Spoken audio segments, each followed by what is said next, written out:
we've been so naturalized that if you believe in these things, you're not very smart.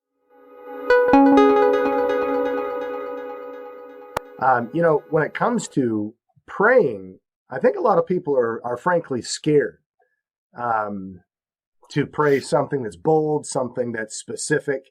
I know when you defined the case of a miracle, it sounded a lot like, specified complexity, right? In intelligent design, very good criteria. I don't want to pray that specific because what if I'm wrong? I would rather just pray a generic prayer and I can come back still believing, because prayer might be something that causes me not to believe, right? It doesn't encourage me. It discourages me if I can't see it. So we're apt to say, if God wills this or that, and that just gets us off the hook. Because people are just not sure if their prayers will get answered. And yet Jesus' disciples asked him to teach them one thing: how to pray. And in your book, subtitle, you give instruction and inspiration. Teach us on how to pray, on why to pray petitionary prayer. So say something to our listeners about that, which should really encourage us to pray. Yeah, boy. I just love your honesty, because if you're not wise, and this is why living a thoughtful, wise Christian life matters. Dallas Willard used to say, wouldn't you think Jesus would want his disciples to be thoughtful? He didn't mean polite. He meant be thoughtful in their approach to life, Mm-hmm. Well, yeah, I think so. And this is a good example of that. And so in the book, what I do, one of my big problems with Christianity is that God doesn't seem to show up when it looks like it would be in his best interest to do so. and everybody else's. And those are hard for me. That doesn't make me not believe in God, but I lose confidence in prayer or whatever it might be. And so I think there are actually three solutions to this. I think the first one is in the book. I list 14 reasons why people don't get answers to prayer. Mm-hmm. And they're really good.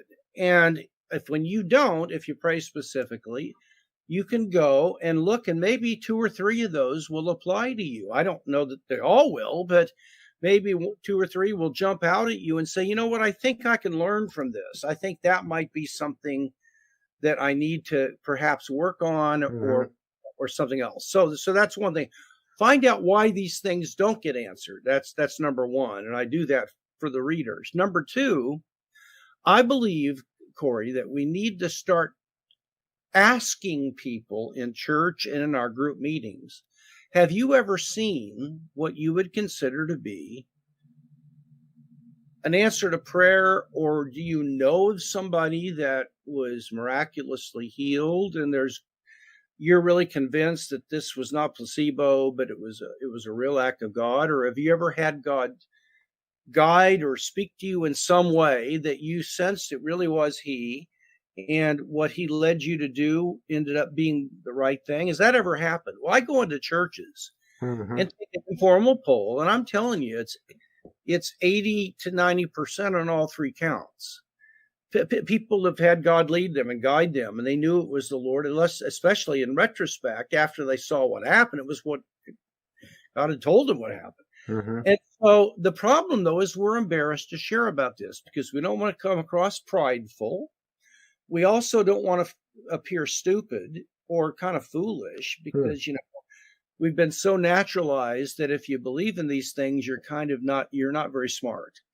Well, that's what in the book, I'm trying to correct that. So that's the second thing.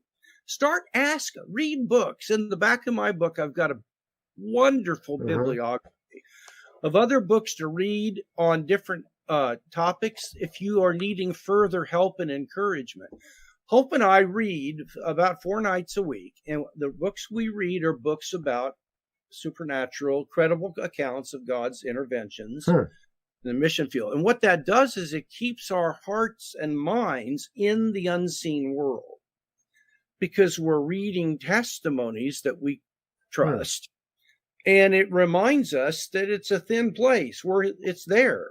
instead of just watching, I love ball games, but instead of just watching ball games or going to the grocery store or whatever, we keep our heads in that area.